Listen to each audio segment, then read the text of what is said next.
안녕하세요.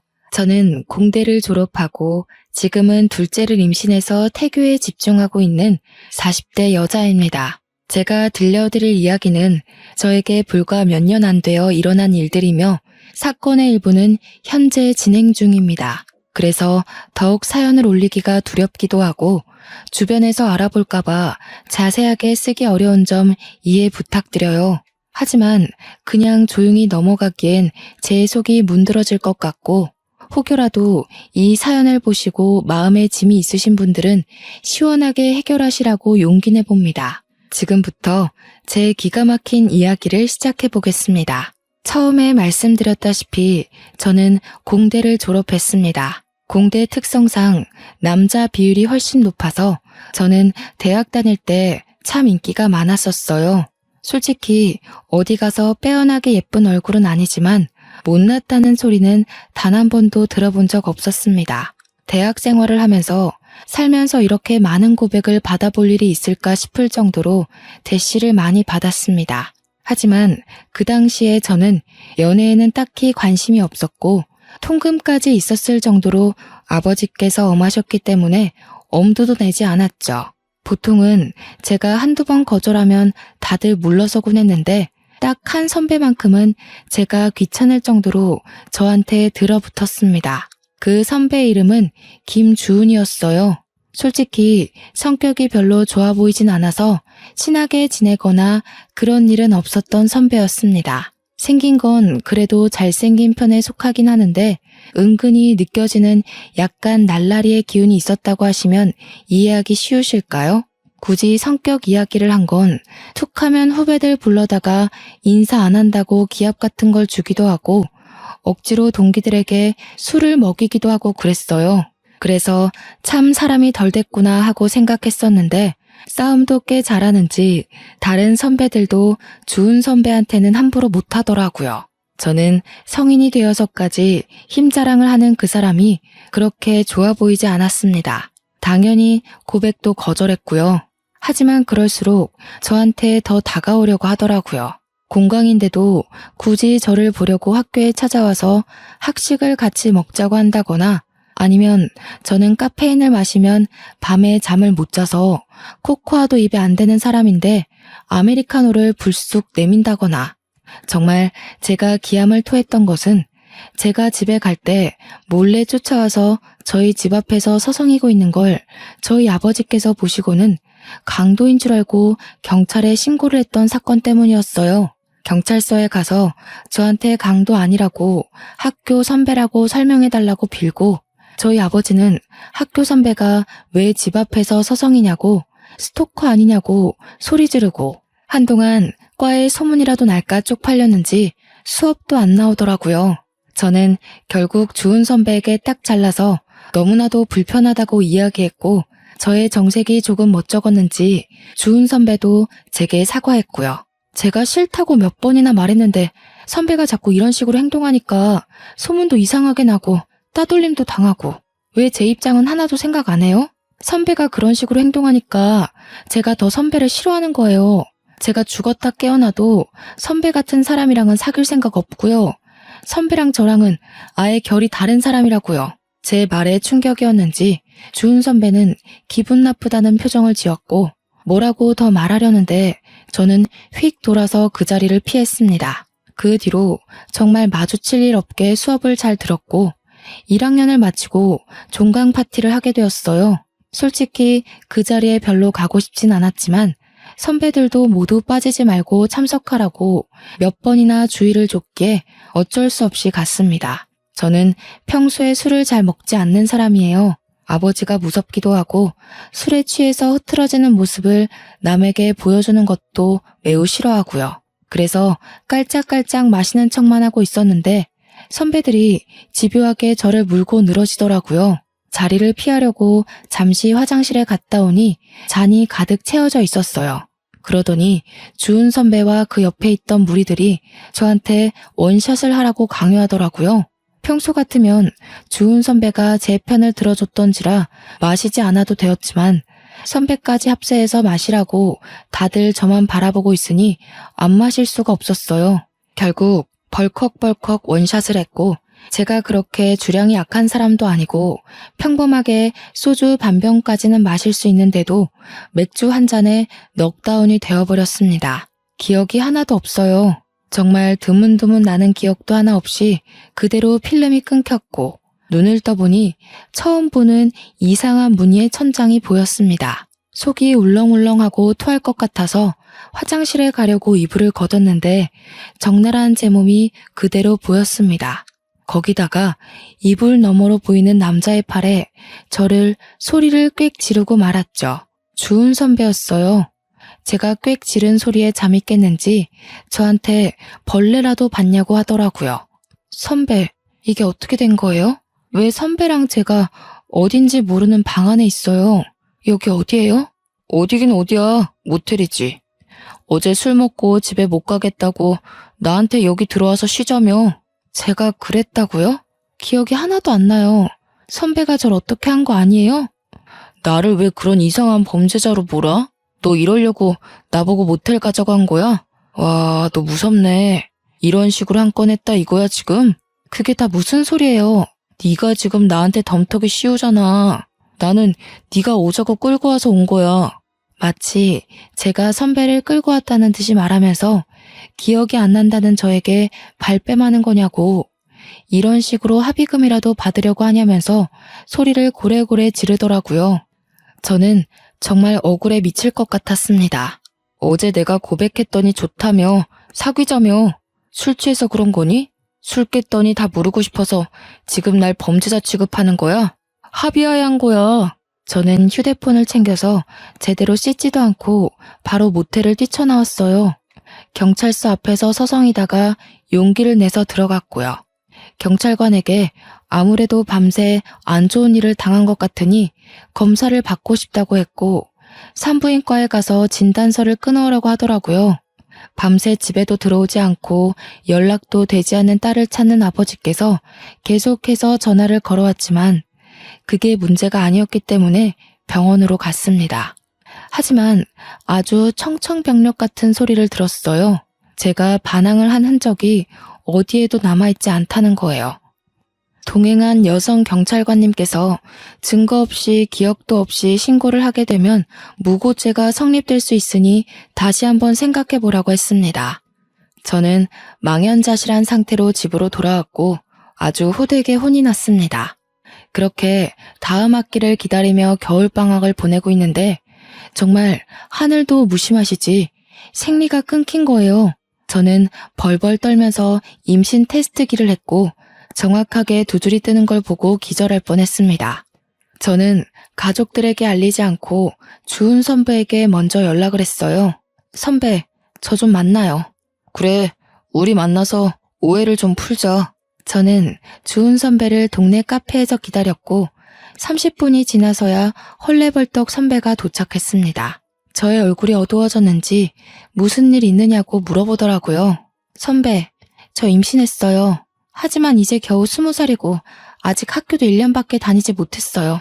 그러니까 애를 지워야 해요. 도와주세요. 그게 무슨 말도 안 되는 소리야. 내가 책임질게. 현실적으로 생각해요. 지금 우리 대학생이라고요. 그게 무슨 문제야. 나는 군대도 다녀왔고 이제 1년만 더 학교를 다니면 졸업이야. 너 출산할 때쯤엔 나도 취업을 할 수 있어. 그러니까 우리 결혼하자. 저는 이 사람을 믿고 결혼해야겠다는 생각이 전혀 들지 않았어요. 무조건 책임질 수 있다, 먹여 살리겠다, 호언장담하는 선배가 답답할 뿐이었죠. 계획도 전혀 없고 그렇다고 집안이 넉넉한 것도 아니고 선배나 저나 그저 부모님께 손 벌려 학교를 다니는 그런 어린애였을 뿐인걸요. 하지만 선배는 쇳불도 당김에 빼랬다면서 그 자리에서 바로 저희 집으로 갔어요. 당연히 오랜만에 외출한 딸이 남자를 하나 덜컥 데려왔으니 저희 집도 난리가 났죠. 거기다가 주은 선배가 아무런 준비도 안 됐는데 다짜고짜 제가 임신한 사실을 알렸어요. 제가 미경이 남자친구입니다. 미경이가 임신을 해서 저희 결혼하겠습니다. 20살밖에 안 된 딸이 임신을 했다니 그것도 밤이고 낮이고 하루 종일 해코지는 당하지 않을까 금이야 오기야 했던 딸이 임신이라니 저희 어머니는 뒷목을 잡고 주저앉으셨고 아버지는 화가 나서 선배를 발로 찼어요. 선배는 그런 수모를 당하는 와중에도 꿋꿋하게 결혼을 해달라고 버티고 있었습니다. 이성을 찾은 부모님께서 한동안 말이 없으시다가 한숨만 푹푹 내쉬고 어머니는 눈물까지 흘리셨어요. 그런 모습을 보면서 저도 눈물이 쉴 새 없이 흘렀습니다.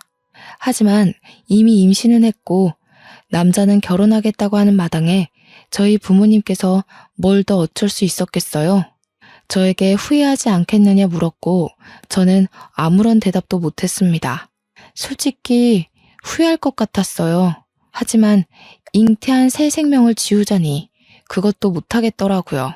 결국 저는 학교에 휴학계를 내고 결혼과 출산을 준비했습니다. 산부인과에 가니 임신 5주 차라고 하더라고요. 아이의 심장 소리는 2주 뒤에는 들을 수 있을 거라면서 작은 점이 찍힌 초음파를 보여주는데 또 눈물이 나더라고요. 제가 산부인과를 가든 어딜 가든 제 옆에 꼭 붙어서 저희 부모님께 계속 손에 물 한 방울 묻지 않게 잘해주겠다고 당당하게 말하는 선배가 그제서야 조금 든든해졌어요. 꼭 행복하게 해줄 거라면서 저를 보고 씩 웃는데 그 모습이 조금 멋져 보이긴 하더라고요. 아직 학생의 신분이고 더군다나 어린 나이에 혼전 임신해서 결혼한다는 사실이 조금 부끄러워서 결혼식은 따로 올리지 않았습니다. 혼인신고만 올리고서 선배가 살고 있던 원룸에서 신혼살림을 시작하게 되었어요. 원룸의 환경은 솔직히 좋지 않았고 당장 집을 구할 만큼의 돈은 융통할 수 없어서 어쩔 수 없이 들어가 살게 되었습니다. 선배의 본가는 경상도였어요.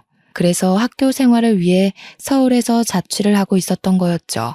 제가 배가 점점 불러오고 아이가 태어나면 원룸에서 키울 수는 없었기 때문에 친정으로 들어가겠다고 말했습니다.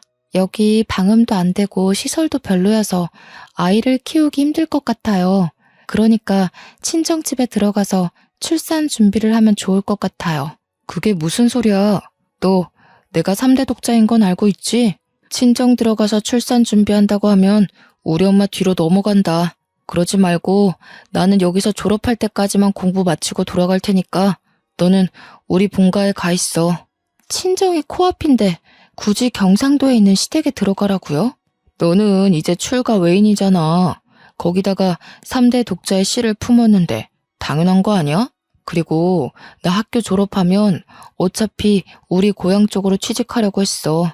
내가 우리 부모님 안 모시고 살면 누가 모셔? 그리고 우리 엄마가 시집살이 시킬 사람도 아니니까 편하게 내 집이다 생각하고 가 있어. 저는 정말 내키지 않았지만 이미 시댁과도 말이 다 끝난 상태였는지 시어머니께서 제게 연락이 왔어요. 아가 언제 오니?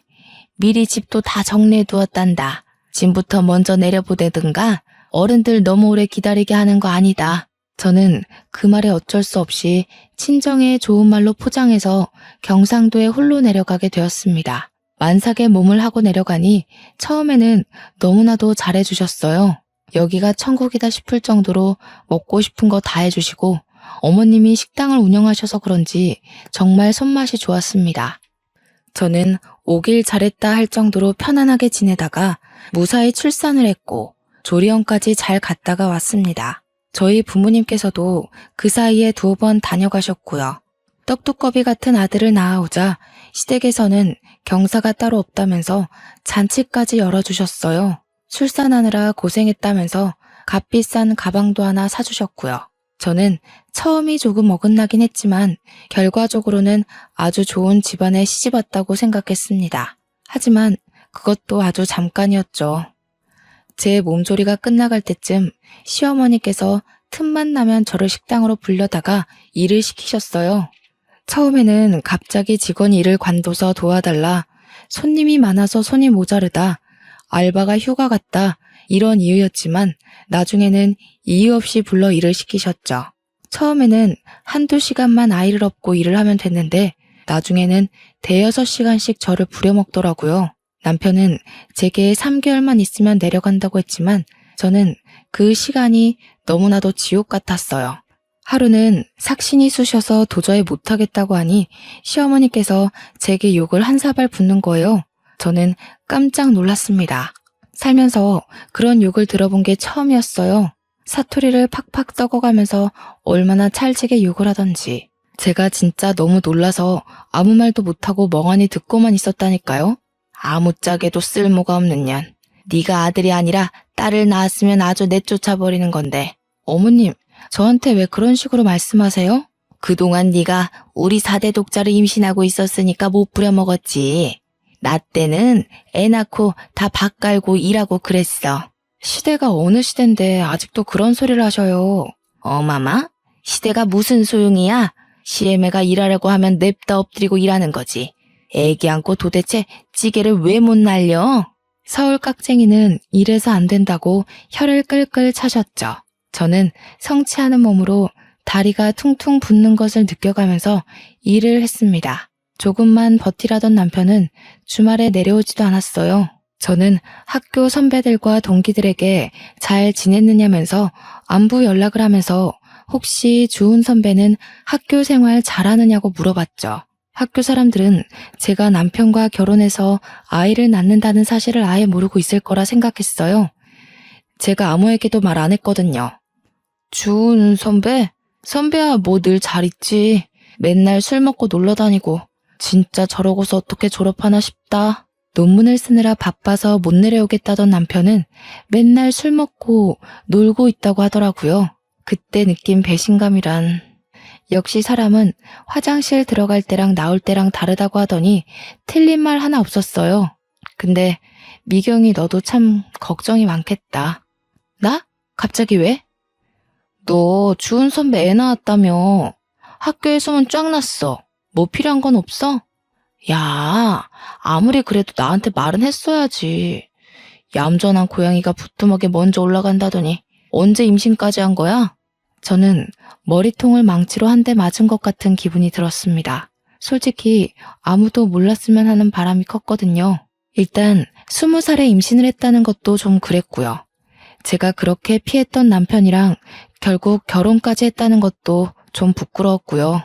저는 대꾸하지 않고 나중에 연락하겠다고 하고 전화를 끊었습니다. 그러자 동기한테 문자가 오더라고요. 읽을까 말까 하다가 문자 메시지함을 딱 열었는데 정말 속이 상했죠. 근데 주은 선배 솔직히 너무 별론 거 알지? 너에 대해서도 안 좋게 이야기하고 다니더라. 그래도 내가 너랑 친한 동기라서 전해주는 건데 아무리 도도한 여자라도 잡아뜨리면 그만이라고. 선배들이랑 이야기하는 거 들었어. 아무튼 이미 결혼도 했고 아이도 낳았으니 내가 오지랖 부리는 게 맞긴 하지만 너도 현명하게 잘 결정하길 바랄게. 정말 결혼한 지 1년도 되지 않았는데 이런 소리를 들으니까 너무 속이 상했어요. 방 안에 웅크리고 엉엉 울어버렸습니다. 그러자 집에서 곡소리가 난다면서 시어머니께서 문을 벌컥 열고 들어와 울 시간 있으면 빨래라도 하라고 하더라고요. 정말 도망치고 싶었습니다. 바로 남편에게 전화를 걸었습니다. 학교에서 도대체 무슨 말을 하고 다니는 거예요? 무슨 소리야. 내가 무슨 소리를 뭐라고 다녔는데. 논문 쓰느라 바빠. 어제도 술 먹고 놀았다면서요. 내가 다 들었어요. 너 동기들 시켜서 나 감시하고 다니니? 진짜 무섭다. 감시라뇨? 동기들이 나한테 현명한 선택을 하래요. 나에 대해서 안 좋게 말하고 다닌다면서요. 아무리 도도해봤자 잡아뜨리면 그만이라고 그렇게 말하고 다닌다면서요. 와, 어떤 새끼가 바로 일렀지? 야, 어차피 너 내 애도 낳았고 우리 혼인신고도 해서 정식 부부잖아. 이제 와서 네가 할 수 있는 현명한 선택이 뭔데? 우리 엄마가 전화해서 그러더라. 너 요즘 몸 아프다고 식당 일도 안 돕는다며? 자고로 시집 왔으면 시댁 살림에 제대로 신경 쓰고 살아야지. 가서 식당 일도 척척 도와드리고 빨래랑 설거지도 좀 하고. 그래야 이쁨을 받을 거 아냐. 네가 나한테 시집 와서 잘한 게 뭐가 있어? 아들 낳은 거? 그것도 내 씨가 좋은 거지. 네가 잘한 게 아니라. 맞지? 저는 남편과 통화가 끝나자마자 친정아버지께 전화를 걸었어요. 오랜만에 딸에게 전화가 와서 신나게 전화를 받으신 아버지께서 딸이 엉엉 울고 있으니 무슨 일이냐며 당장 말하라고 하시더라고요. 지금 남편이 제게 한 말, 시어머니께서 제게 한 행동을 모조리 다 일렀습니다. 아버지는 짐부터 싸놓고 기다리라고 하셨어요. 당장 내려가겠다면서 저를 끌고 갈 테니 4시간 정도 걸릴 거라고 어머니와 함께 가겠다고 하시더라고요.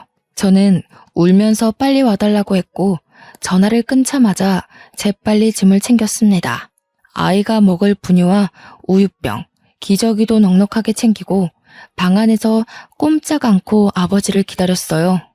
4시간하고도 30분이 더 지나자 밖이 소란스러웠고 저희 부모님께서 도착하셨다는 걸 알게 되었습니다. 저는 황급히 뛰쳐나가 아이부터 어머니께 안겨드렸어요. 시어머니는 이게 다 무슨 일이냐면서 어이없어 하셨고요. 우리 애 당장 데려가겠습니다. 밑도 끝도 없이 잘해주겠다는 말에 고민하면서 시집을 보낸 건데 이게 다 무슨 짓입니까? 아니, 내가 뭘 어쨌다고 우리 집 와서 이런 소란을 피우십니까? 사돈어른. 사돈이라고 하지도 마시오. 우리 귀한 딸 데려다가 밭일이 뭐 어쩌고 어째요? 거기다가 식당 일까지 하라 그랬다고요? 욕도 하고. 우리 집 식구가 되었으니 같이 돕고 살자는 거죠. 그리고 아이는 왜 데려가려고 그래? 우리 집 4대 독자야. 절대 못 줘. 애가 물건입니까? 주고 말고 하게. 애는 엄마랑 있어야죠. 아버지는 시어머니의 팔을 확 뿌리치고는 가방을 챙겨서 저와 아이를 차에 태우셨습니다. 시어머니는 당연히 난리가 났죠. 당장 내 손주 내놔라 하면서 소리를 쳤지만 아버지는 차 문을 잠가버리시고는 집으로 출발하셨습니다. 저는 아버지 차 안에서 정말 꿀잠을 잤어요. 그렇게 맘 편히 잔 것도 참 오랜만이었습니다. 집에 도착해서 엄마가 차려주는 밥상을 보니 정말 제가 불효를 저질렀다는 걸 알게 되었죠. 눈물이 자꾸만 나와서 밥을 못 씹겠더라고요. 그런 저를 보면서 아버지도 눈물을 슬쩍 훔치셨고요. 아이를 봐줄 테니 들어가서 푹 쉬라는 말에 정말 오랜만에 울고불고 보채는 아가를 어머니께 맡기고 방으로 들어와 단잠에 빠졌습니다. 그간 몇 시간 못 자고 일하고 애보고 정말 힘들었는데 내 집에서 푹 자도 된다는 생각을 하니 깊게 아주 오래 잠이 들었어요. 뭔가 쿵쾅거리는 소리에 눈을 떠서 휴대폰을 보니 다음날 오전 11시더라고요. 정말 14시간 정도를 깨지 않고 푹 잔 거예요. 그래서인지 몸도 상쾌하고 좋았습니다. 휴대폰에 찍힌 남편의 부재중 통화 40통을 보기 전까지요. 소란스러움에 후다닥 거실에 나가보니 시어머니께서 짐을 바리바리 싸들고 거실에 앉아 계셨어요. 아버지와 어머니는 화가 잔뜩 나 있었고요. 저를 보자마자 시어머니께서 아주 불쾌하다는 듯 말씀하셨습니다. 우리 집 4대 독자를 데려가고도 무사할 것 같니? 나도 여기서 좀 지내겠다. 식당도 문 닫고 왔으니 아주 시간 많아. 당장 내 손주 안 내놓을 거면 나도 너네 친정에서 너희 엄마 밥 먹으면서 편하게 좀 쉬자. 이게 무슨 몰상식한 짓이에요? 내가 가방끈이 좀 짧아요. 배운 게 없어. 어릴 때부터 식당 일 하느라 못 배웠거든. 그러니까 내 손주 내놓으시던가 아니면 나도 여기서 살 거니까 그런 줄 아쇼. 저는 정말 애를 줘버리고 싶었지만 저 똘망똘망한 눈으로 우리 어머니의 품속에 폭 안긴 아가를 보면 차마 그럴 수 없었습니다. 저는 어쩔 수 없이 남편에게 전화를 걸었어요. 남편도 이 사정을 모두 알고 있는지 전화를 받자마자 저한테 쏘아대더라고요. 그러게 왜 생각 없이 짐을 싸서 그렇게 나가고 그래? 어? 내가 오죽 힘들었으면 그랬겠어요? 나한테 손에 물 한 방울 안 묻히게 해준다면서요. 그땐 그때고 지금은 지금이지. 됐고 이렇게 된 거 우리 엄마 따끈한 밥상이나 잘 챙겨드려. 놓친애 경상도에서 버스 타고 올라오느라 아주 힘드셨을 텐데. 몸도 좀 주물러 드리고. 아버지는 제 전화를 뺏어서 남편에게 당장 친정으로 오라고, 오지 않으면 아주 큰일 나게 될 거라고 했습니다. 남편은 아버지껜 깨갱하고 알겠습니다 됐고 하고 바로 전화를 끊더라고요. 그리고 정말 30분 만에 쏜살같이 친정집에 왔어요.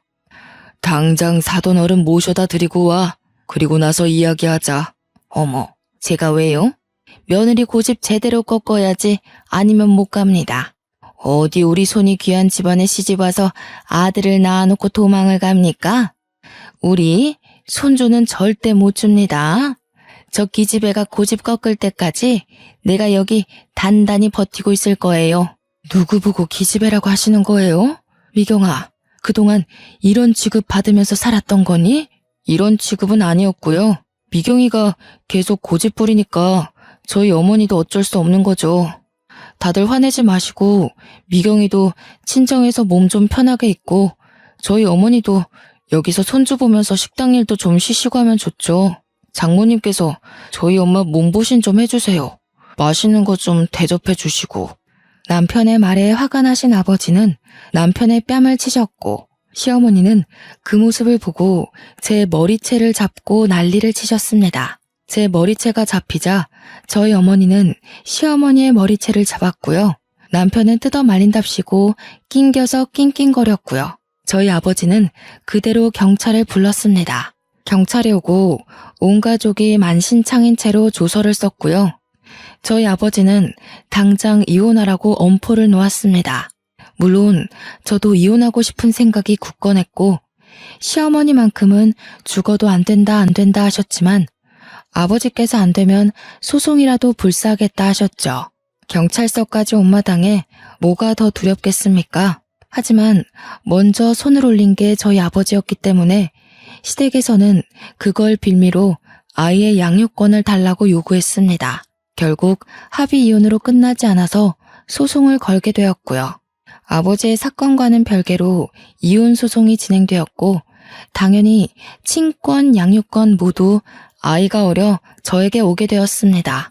저는 그렇게 지긋지긋한 2년을 보내고 화려한 돌싱이 되었습니다. 고작 2년밖에 지나지 않았다는 게 2년 동안 일어난 일이라는 게 놀라웠죠. 저는 당당하게 학교에 복학 신청을 냈습니다. 어차피 다 알려졌다고 해도 저만 당당하면 되는 거 아니겠어요? 이혼 소송에서도 승소했고요. 저는 지은 죄가 없기 때문에 더 당당할 수 있었어요. 저를 알아보는 동기와 선배들도 있었지만 오히려 제가 떳떳하게 나가니 제게 전 남편에 대한 이야기를 묻지 않더라고요. 저는 그렇게 23살 나이로 2학년으로 복학했고 무사히 26살에 졸업까지 하게 되었습니다. 제가 졸업할 즈음 담당 교수님께서 대학원으로 진학할 것을 권유해 주셨고 저는 가족들과 상의 끝에 대학원을 가기로 했습니다. 때마침 어린이집에 자리가 나서 아이를 어린이집에 맡길 수 있었거든요. 대학원에 가니 저와 엄청 친했던 건 아니지만 그래도 안면이 있던 선배가 연구실에 있더라고요. 그 선배 덕에 저는 연구실에 적응을 잘할 수 있게 되었고 팀의 주축인 선배를 따라서 논문 주제도 정할 수 있었고요. 그렇게 1년, 2년 시간이 지나고 선배가 논문을 완성하면 이제 연구실도 떠나게 되어 다 같이 송별회라도 해야 하는 것 아니냐고 이야기를 나누고 있는데 선배가 대뜸 저에게 그러지 말고 연애를 하자고 하더라고요. 저는 그래 어차피 연애뿐인데 뭐 어떤가 싶어서 선배와 사귀기로 했어요. 사귀는 동안 참 선배가 괜찮은 사람이라는 걸 느꼈습니다. 아이 때문에 급하게 제가 약속을 깨버리는 날에도 화를 낸 적 없고 아이가 아파 응급실에 가야 할 때도 발벗고 나서주곤 했어요. 아이에게 아빠가 필요한 순간에 선배가 그 자리를 채워주었습니다. 그렇게 연애를 계속 해오면서 저도 모르게 선배에게 참 많이 의지했던 것 같아요. 헤어지는 게 무섭고 두려워지더라고요. 그러던 어느 날 선배의 연구 결과를 인정받아 대기업에 취업이 확정되고 선배네 부모님께서 대뜸 저를 보고 싶다고 했다고 하시더라고요. 연애만 하자더니 나이도 이제 30 중반을 넘겼으니까 집에서 궁금하신가 봐. 저 또한 30을 넘긴 나이였고 저희 집에서도 은근히 남자 없느냐고 물어보던 와중이라 믿져야 본전이다 싶어서 만나보겠다고 했습니다. 솔직히 긴장 안 했다면 거짓말이죠. 과일 바구니까지 사서 투피스 쫙 빼입고 선배네 집을 방문했어요. 아니, 왜 이제 왔어? 너무 잘 왔어. 어떤 사람인지 궁금했는데 딱 내가 예상한 대로야. 안녕하세요. 이미경이라고 합니다. 얘기 많이 들었어요. 일단 밥 먹읍시다. 정성스럽게 차려진 밥을 먹고 제가 사온 과일을 다 같이 나눠 먹고 있는데 아주 고민하시더니 선배네 부모님께서 제게 넌지시 물어보셨어요. 아기가 벌써 초등학생이라고 들었는데 아무래도 아이가 더 크기 전에 재혼을 해야 아이랑 사이도 틀어지지 않고 더 돈독해지지 않을까? 우리들이 그렇게 꽉 막힌 사람들은 아니라서. 연구원 부부가 얼마나 멋있어. 신혼집도 서울에다가 해줄 수 있고. 그쵸 여보? 아유 말 맞다나. 결혼만 한다고 하면 내가 가진 저 강남 아파트 명의 바로 돌려줄 수 있지. 명의도 내가 통 크게 반반 해줄 수 있어요. 다음에는 아이도 한번 데려오면 좋겠는데 내가 할아버지 되는 거 아니야? 저는 너무나도 당황스러웠습니다. 분명 선배는 결혼 생각 없는 것 같았는데 저는 의문이 가득한 눈으로 선배를 보니 모른 척하며 제 손을 꽉 잡더라고요. 전 남편처럼 말로만 잘하겠다, 호강시켜주겠다 하는 것보다 더 마음으로 느껴지는 든든함이 있었어요. 저는 그렇게 다시 한번 결혼을 하게 되었습니다. 이번에는 드레스도 제대로 입어보자면서 결혼식 준비를 단단히 했고 웨딩 촬영도 아주 이쁘게 찍었고요. 소식을 들은 전 남편이 결혼식에 깽판 치러 오겠다면서 동기들에게 고래고래 선포를 했다고 하더라고요. 저는 솔직히 너무나도 겁이 났지만 대형 로펌을 운영하고 계신 시부모님께서는 걱정 말라고 변호사 부부의 무서움을 보여주겠다고 싱글벙글이시더라고요. 그렇게 결혼식 당일이 되었고 전 남편의 흔적은 찾아볼 수도 없었습니다. 선배와 저는 신혼여행을 가고 나서야 진짜로 전 남편이 결혼식장에 왔었다는 이야기를 들었어요. 동기가 전해주더라고요. 아니, 나는 진짜 그런 뻔뻔한 인간 처음 봤다. 그 인간 학점 말아먹고 결국 취직 안 돼서 아직도 백수로 산다고 하던데 거기다가 결혼식 와서는 깽판을 논내만에 하더니 갑자기 저승사자라도 본 듯 헐레벌떡 도망치더라? 어이가 없었어. 아무튼 결혼 축하해. 저는 신혼여행을 다녀와서 남편과 아이와 함께 셋이 깨볶는 신혼을 보냈어요. 혹여라도 둘만의 시간이 필요할까 시부모님께서는 저희 아이를 데리고 놀러도 다녀오시고 로펌에 초대해서 구경도 시켜주시고 정말 너무 감사하게 아낌없이 사랑을 주셨습니다. 하루는 급하게 시아버지께서 서류가 필요하다고 로펌에 좀 가져다 달라고 하셨어요. 너무 미안해하면서 말씀하시길래 괜찮다고 서류를 확인하고 바로 로펌으로 달려갔습니다. 아버님의 사무실 문을 딱 여는데 웬 모자가 무릎을 꿇고 빌고 있더라고요. 그 뒷모습이 익숙해서 누구지 하는 와중에 아버님께서 저를 부르셨습니다. 우리 며느리 왔어. 서류는 여기다가 주고 잠시 게스트룸에 기다려줄 수 있겠니? 정 변호사, 경비원 불러서 이분들 좀 밖으로 모셔다 드리게나. 여기서 와 이러셔도 아무 소용 없습니다. 저희 의뢰인께서는 강경하시고 소송을 취하할 생각 없으십니다. 제발 한 번만 살려주세요. 제가 여기서 이런 소송에 휘말리게 되면. 저는 그 익숙한 소리에 남자의 얼굴을 들여다보니 전 남편이지 뭐예요.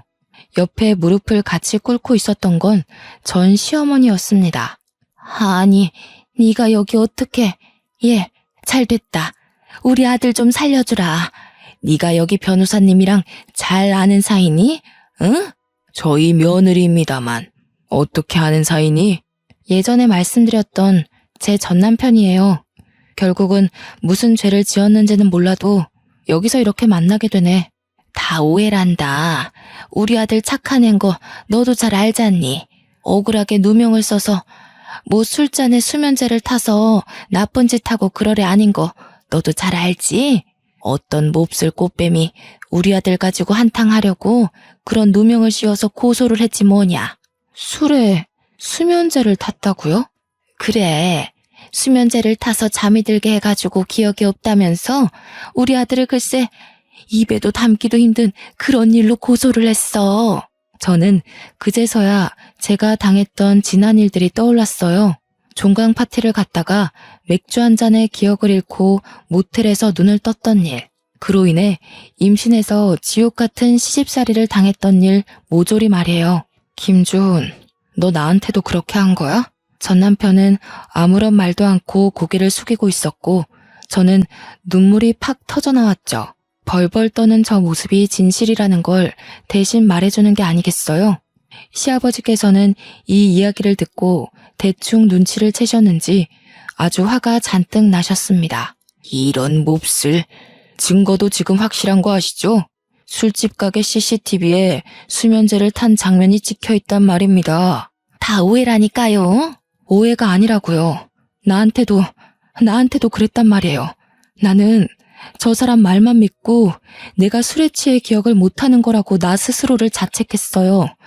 내가 우리 부모님 가슴에 대못을 박았다고, 아프다고 말도 못하고 당신의 모진 시집살이를 견뎌내면서 살았다고. 아니 얘가 이제 와서 왜 다 우리 아들 탓이야? 당신 아들 탓을 한다고? 아들을 도대체 어떻게 키웠길래 저렇게 뻔뻔하게 범죄를 일으키고도 여기 와서 사죄를 해? 피해자한테는 사과했어 당신? 피해자한테 진심으로 사과했냐고. 나한테도 가스라이팅 해놓고 그랬을 리 없지. 너는 아주 콩밥 제대로 먹어봐. 제 눈치를 보면서 이러지도 못하고 저러지도 못하는 전 남편을 보고 저는 확신을 했고 경비원에게 끌려나가는 두 사람을 보면서 복수를 결심했습니다. 저는 시아버지에게 수치스럽지만 제가 당했던 일을 낱낱이 고했고 그간 전 남편과 같이 어울렸던 동기 선배들에게 연락을 돌려 증언을 얻어냈습니다. 이런 일이 한두 번이 아니었고 죄책감을 느끼고 있던 전 남편 친구도 있더라고요. 그래서 모든 증언을 한 곳에 모아서 결국 법정에서 증거로 제출했고 받아들여졌습니다. 당연히 전 남편은 징역 5년을 선고받았고 그 이후에 전 시댁에서 찾아와 저에게 엎드려 빌고 시부모님에게 사정사정했지만 얄짤없었죠. 이 일을 계기로 저희 아들에게도 접근할 수 없도록 접근 금지 명령도 내렸습니다. 이게 다 법조인인 시부모님 덕분에 일사천리로 진행될 수 있었죠. 아직 위자료 관련한 부분에 있어서 법원 판결이 나지 않아 기다리고 있는 중입니다. 기다리는 와중에 정말 너무나도 감사하게 저희 부부에게 둘째가 찾아왔어요. 당연히 저희 시댁에서는 경사가 났다면서 제가 침대 밖으로 나올 수도 없게 극진히 대접해주고 계시고 이런 시댁의 사랑을 받는 모습을 보고 저희 친정 부모님도 좋아하시고요. 양가가 서로 친하게 지내면서 서로를 생각해주는 모습이 딱 제가 원하던 이상적인 부부의 모습이었답니다. 저는 이 행복을 가지고 앞으로 마무리해야 할 전 남편과의 소송을 잘 이겨내 보려고 합니다. 아마 든든한 저희 시부모님 덕분에 소송에서 지게 될 일은 단 1%도 없지만 그래도 끝까지 아주 나락으로 보내버릴 예정입니다. 5년형을 받고도 반성을 하고 있는지 어쩐지 전 시어머니께서 매번 그렇게 면회를 간다고 하시더라고요.